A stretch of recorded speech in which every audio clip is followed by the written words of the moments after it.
yes, ito yung representative natin sa bansa natin.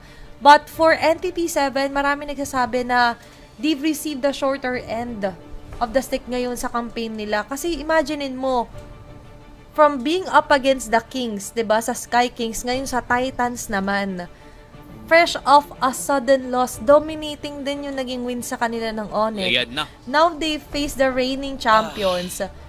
I feel like alam naman nila yung kailangan nilang gawin. Pero parte na ba dito yung kailangan kalmado yung magiging nerves nila sa laro na ito? Kasi alam natin, ang lakas ng aura ni GOAT. Ang lakas ng aura ni King Bob, ni Vinuya, ni CC Immune, na dalawa ang battle spell kada lumalaban. May inspire na nga, ay, may flicker pa. Pero syempre, ngayon, they start off strong. It's a Hirara here, first prio pick para sa TLPH. Sa mga naghahanap ng Assassin Carl, eto, papakitaan tayo ng Hirara on the first pick para kay Carl TZ. Yung link kasi niya last time ay hindi naging effective kasi nga nabasa tayo ng Aurora. Pero dito nga natin makikita kung paano nga babawi ang Team Liquid as Entity 7 as well. Kukuha din sila ng Belerik plus isang Freya. Eudora ba ay option para sa mga teams natin? Si Sanji, ginamit na yon last time pero hindi nga gumana sa kanila. So parang siguro ako personally, mas okay siguro na ibang muna yung ibigay natin kay Sanji. Oo. Actually, marami rin ang nagsasabi talaga na for now, there are certain heroes na mas fit talaga sa playstyle ni Sanji. And we have to be very precise about that. Oo, naririnig namin, nararamdaman namin ang saloobin nyo bilang kapwa Pilipino nyo rin na nanonood at sumusuporta sa TLPH. But we cannot deny na sometimes, guys, may pinapractice din yung mga teams natin na baka naman hindi lang nailabas yung full execution, pero sa susunod na laro, doon pala maibubuhos. Pero now, there's a sudden answer at nakita natin nangyari to real time kanina lang. Game number 1 ni Rosa versus Sans, yung Eudora ni Sans, hirap na hirap sa Selena ni Rosa. And now, it's Entity 7 answering back as Selena laban dito sa Eudora ni Sanji. And this is what we're talking about. Diba parang hindi nga natin pwedeng maliitin ang Entity 7. Again, malakas talaga ang Team Liquid. Pero sa competitiveness na meron talaga ngayon sa MSC, ang hirap eh. Diba parang ang hirap kung yung kakalabanin mo mababasa ka, ang hirap kung maka-counter ka, at mas lalong mahirap if mamalitin mo sila. So, kumbaga ngayon, ang Team Liquid, alam naman nila yon na kailangan one step at a time lang din towards this goal. Pero parang may niluluto yata dito ang N87. Carry ang tatanggalin nila dito. Yep. And ganito yung pattern na ginawa ng Aurora Gaming nung kinalaban nila ang Liquid. Yeah. Pero hindi naman na posible yung yung Rafaela mid kasi meron ng Selena, 'di ba? Pero parang natuto din yung NTT7 paano paliitin yung mga options ng kanilang kalaban. Kasi the meta favors the bold drafters ngayon. 'Di ba? Na kailangan, kung itong gusto mo tanggalin, kailangan you have to be precise on removing that one. Kung tingin mo ito yung magpapahirap sa lineup nyo, sige, tanggalin nyo. Pero ito ang kailangan natin makita ngayon para sa TLPH if they've already gotten something new para kay Teddy. Kasi marami nagsasabi na baka yung baon ni Teddy from MPL to C-Ball now to MSC pareho, kailangan ng bagong flavor na ma-introduce. And the way to introduce that is syempre kailangan ma-enable na maganda yung magiging side supports dito ni Teddy QT. Hindi makakalaya ng gusto ang gold laner kapag maaging napupugo yung certain lane sa mapa. Pero ngayon, tinatanggal nila yung mga, grabe yung blow pagdating sa mga jumping around the map.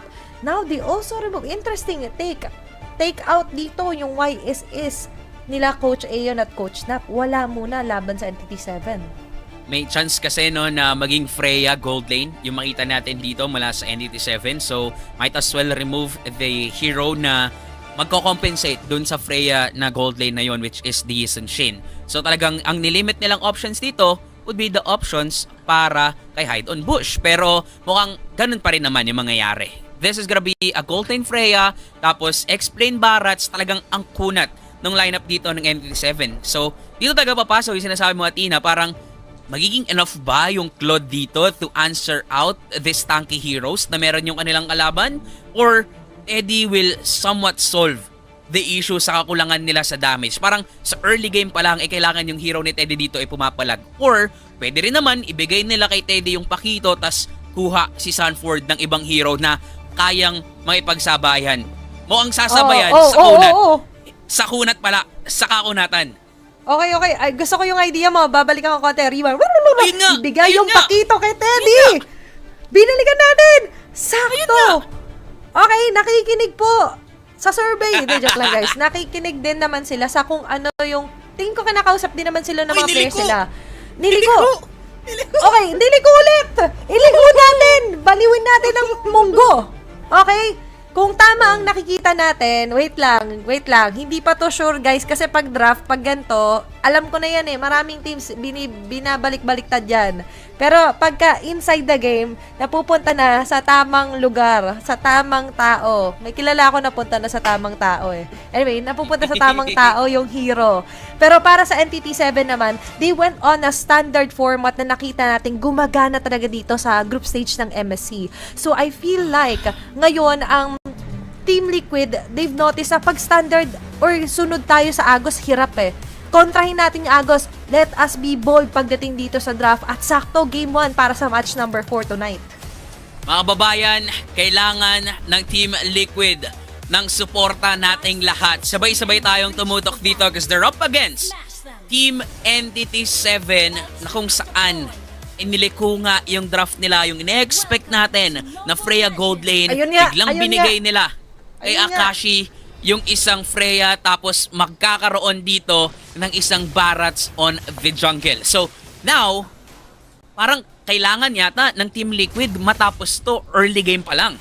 Kailangan talaga, definitely. Pero, as we could see, for NTT7, ang bilis din nila ng ng adapt on the fly dito sa group stage. Meanwhile, for TLPH, i-discuss din natin yung Teddy Cutie Pakito or Teddy na lang by the way ngayon. Kasi nga, kailangan steady. Steady ang Pakito so far. You also have the damage. So, Deadly Teddy activated. At ngayon, activated din yung galit na Daddy JP. Yan ang nag-get out nila. First blood here on to game number 1. Yung baka, yung kumikil, pero wait lang, may sagot.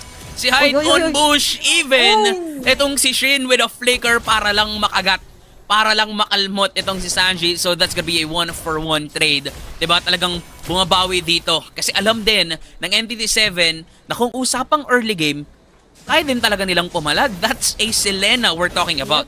Okay, magsasabi na po agad kami na maaga. Filipino broadcast po ito. Anong team naglalaro? TLPH.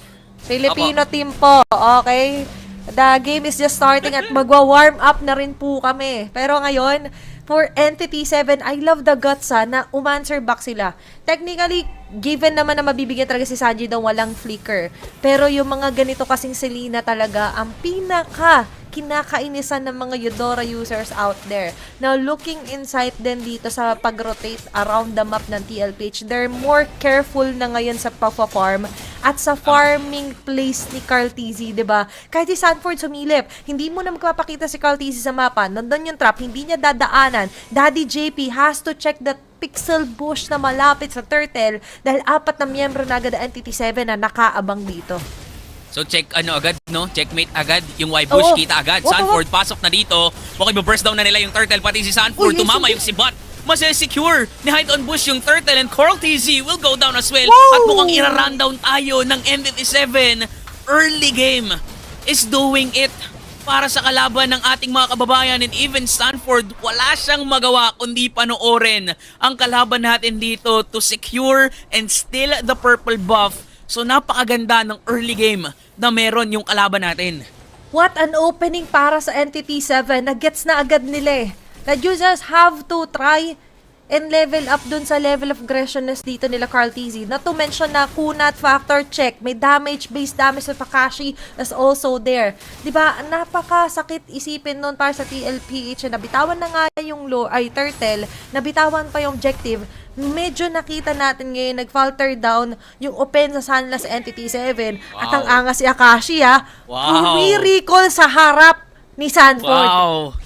Iba yun. Pag nagagawa mo yun against 4D, iba yon. Ibig sabihin, ganun ka-confident going up against him. Teddy though, dun sa baba, tinamaan ng sibat. 1 versus 3 pala. Akala niya 1v1 lang.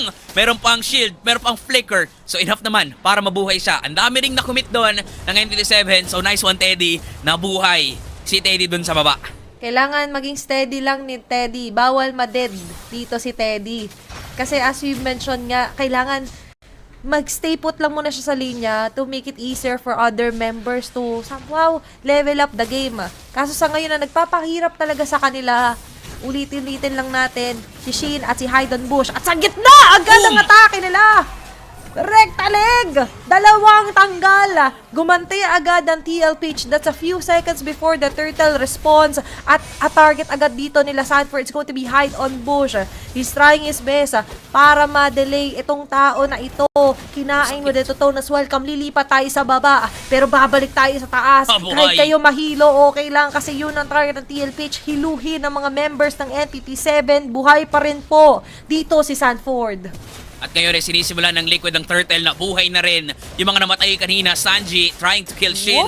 Hindi tumama yung sibat dun sa baba. Pero Valvin kukuha dito ng Turtle din. Nakuha ng NTT7. So mukhang ngayon laban na lang daw para sa Team Liquid. Carl humahanap ng opening para maabutan si Shin. Masesecure din naman yung kill. So kahit papano may bawi pa rin ang mga kababayan natin dito. Sanford dun sa likuran.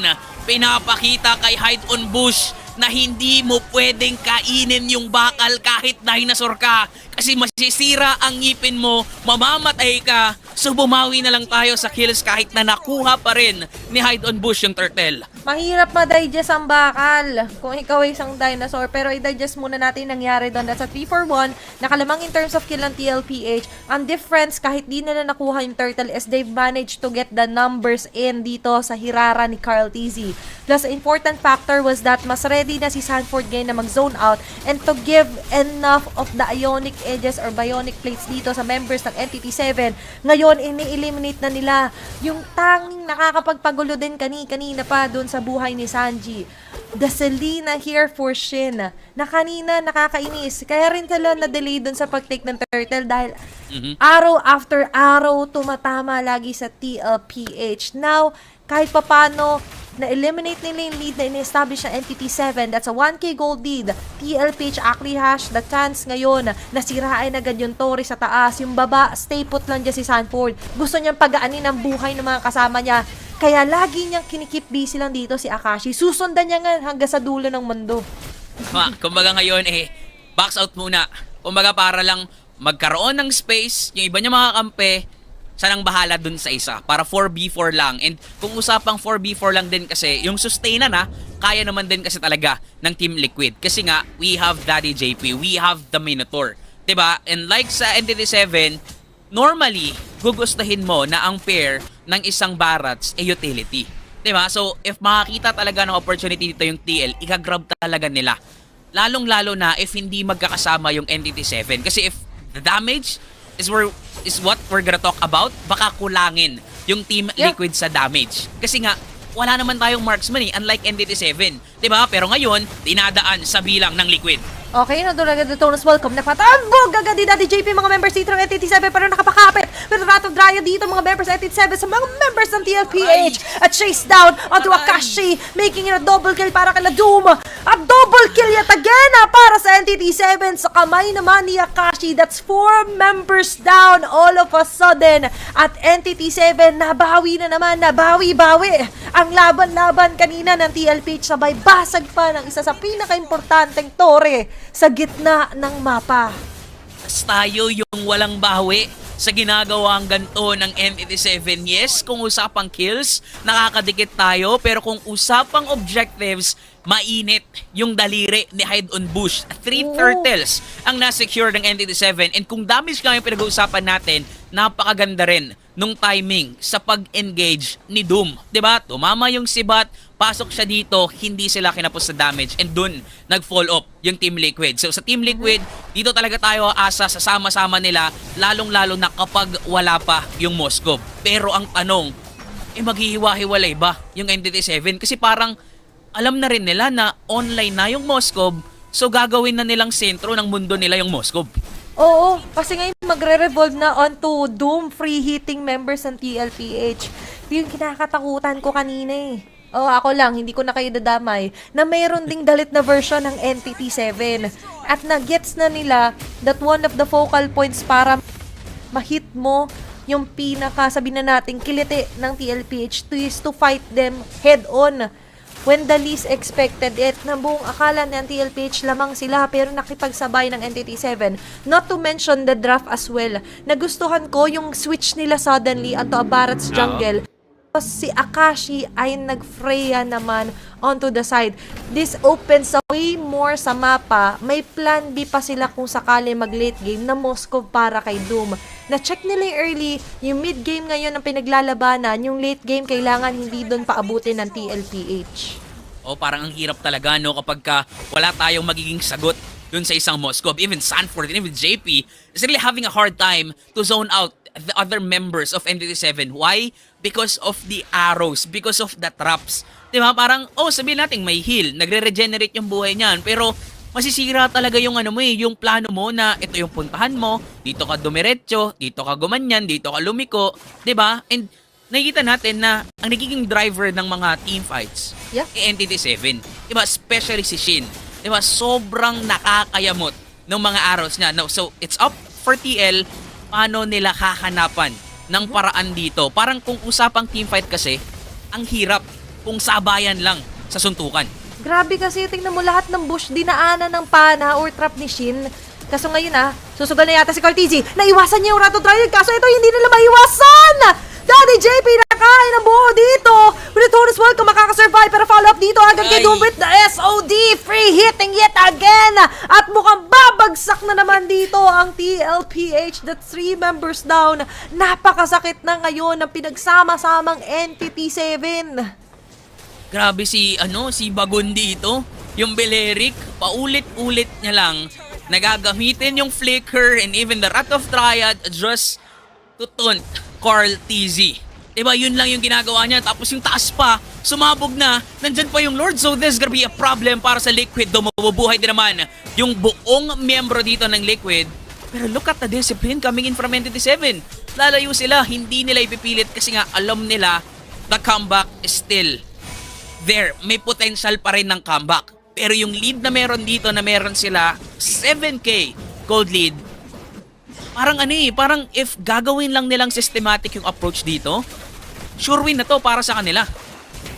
It's all about consistency at maintaining that lead all throughout the game. Ngayon balikan natin yung STC replay natin na kung saan binanggit nga natin yung Flicker in tapos Rat of Dryad. Time and time again, ito yung nagiging nightmare ng mga teams natin. Kahit si Sanji, mapapakamot ka talaga sa di Makati pag lagi kayo nahuhuli ng ganon.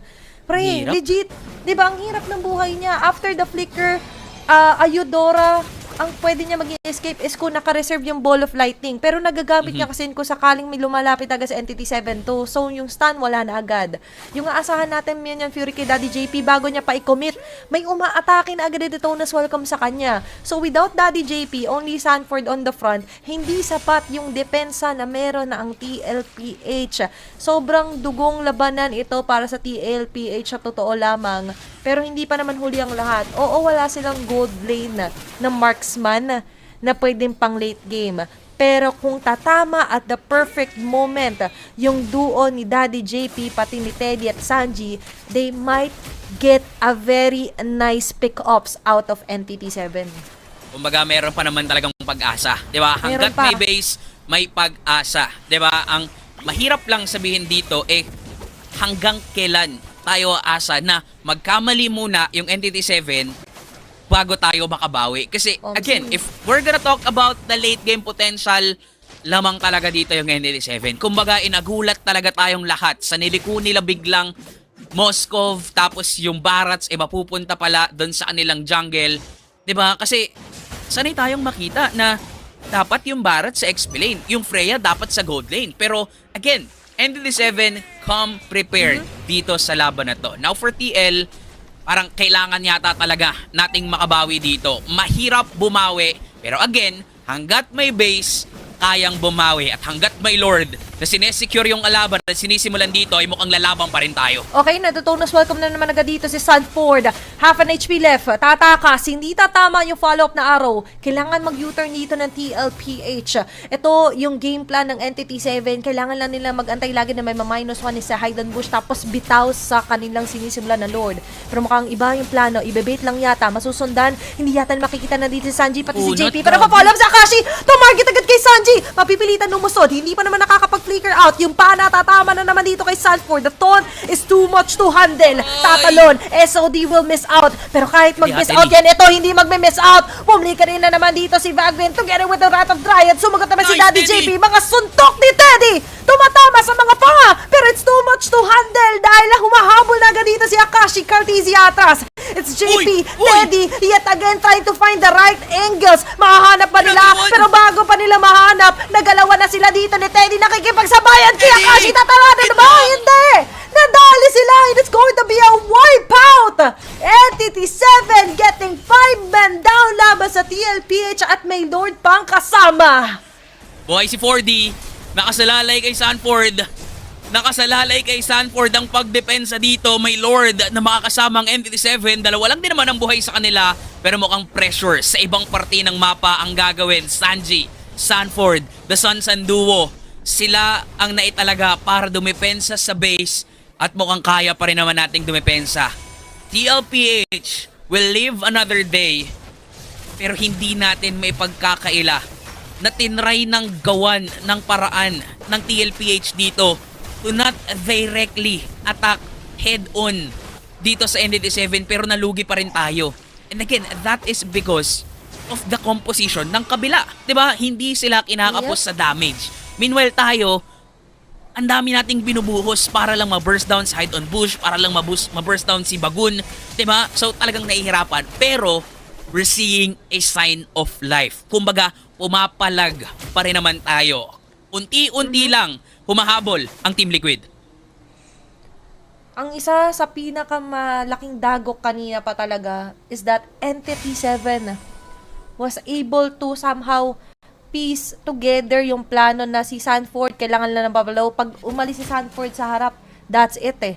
Nawawala agad yung frontrunner for TLPH. Plus, not to mention na nandito rin tayo sa punto na grabe rin kasi naging edge nila pagdating sa dance around with Hide on Bush. Yung willing silang i-let go yung Lord tsaka atake. They know when to pull and they know when to push harder dito sa TLPH.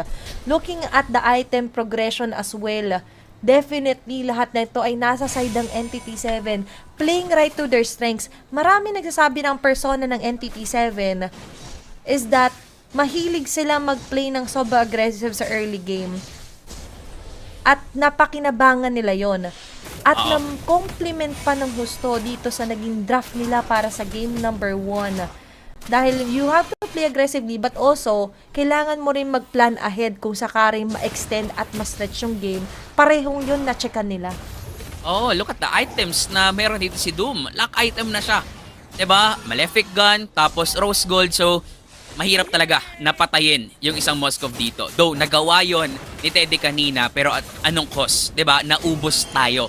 So, ngayon na merong Lord, paano lalaban ang Liquid dito? Na ma-manage ng Entity 7 ng maayos yung mga minions, tapos talagang hinaharap lang ni Akashi, Hide on Bush, pati ni Bagun yung kanilang mga sarili kasi alam nila wala ngang tutunaw. 'Di ba? Parang kung ikaw yung mga member ng Entity 7, okay lang sa'yo kasi si Sanji, siya yung isa sa panggagaling ng damage, pero pag binusa si Sanji yung skills niya, parang alam nyo na that's gonna be the go signal, that's gonna be the green light. Diba? Hindi ka na magiging kamote dito kung Entity 7 kapag binurst down na kayo ni Sanji. Pero the question is, will Sanji's damage gonna be enough as of now? Okay, nakakakaba ito ha. Meron pa ring Doom na hindi maabot-abot dito ang TLPH. Baka doon sa limadali. Pumasok na dito sa JP. Kaso nga lang nakaiwas. Nakapag-back away mga crucial members ng Entity 7. This is showtime na para sa TLPH. Sumusugal sila. But the risk is just too high. Dahil sila mismo yung nangangaray sa ginagawa sa kanila ng Entity 7. And what a way for them to shoo away members of TLPH if they want na gusto nila makipagsagupaan, pumapayag yung Entity 7. Pero ang nakakatakot is that alam din nila kapag hindi nila kailangan mag-Lord, binibitawan nila. All eyes are on TLPH kung paano sila makakabangon dito. Sipin mo yung isang team na nagpauso ng Lord Dance, sila yung binibait out sa Lord Objective. Diba tayo ang binibait out sa Lord Objective ng Entity 7 ngayon. Entity 7 really adopted sa matitinding meta at ngayon sila pa nga ang nagpapahirap dito sa Team Liquid. Sinisimulan na ni Carl ang Lord. Is this gonna be a bait Lord?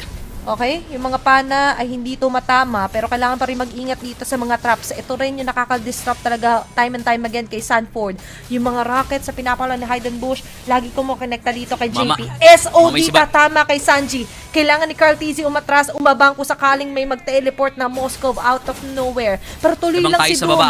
Lumalamang sila dito sa pag-takedown ng Lord. Bibitawan yata yung minion wave sa baba. Hindi mapapasin na natin 7 dahil nahuli pa rin nila dito si Sanji, ang godlike for Akashi. Nandiyan man yun yung Minion Fury pero tila ba TLPH pa ang tutunawin ni Saisa. Pinapabagsak ng Entity 7 ang mga miyembro ng TLPH, making it a triple kill. May minion wave sa baba. Mukhang ito ang gusto nilang unahin at puruhan as Entity 7 takes the first blood and the first game win laban sa TLPH. Oh my goodness! Entity 7 also came prepared dito kontra sa defending champs ng MSC. Sustain, damage, and sabihin na natin, they really outdrafted us. Sa liko nung Barats papunta sa jungle, pag last pick nila ng Moskov, masasabi natin ginulat talaga tayo doon. And kitang-kita naman na kung usapang teamfight, nahirapan talaga tayo kasi wala masyadong damage na pinanggagalingan dito. Yes, nung early game, kaya mang burst down, pero umabot tayo sa punto na humaharap na lang yung Belerik, umaharap na lang yung Freya, pati na rin yung isang Barats, and doon tayo nahihirapan, doon tayo nakukulangan sa damage. Diba? Talagang dito sa game 1, nasorpresa talaga tayo dito ng Entity 7. For Entity 7, they have one plan in mind. And that is to not let Carl TZ farm at all. Ilang turtle yun. Ilang lord. 'Di ba? Na ginutom nila ng gusto dito ang TLPH. Plus, you mentioned the draft.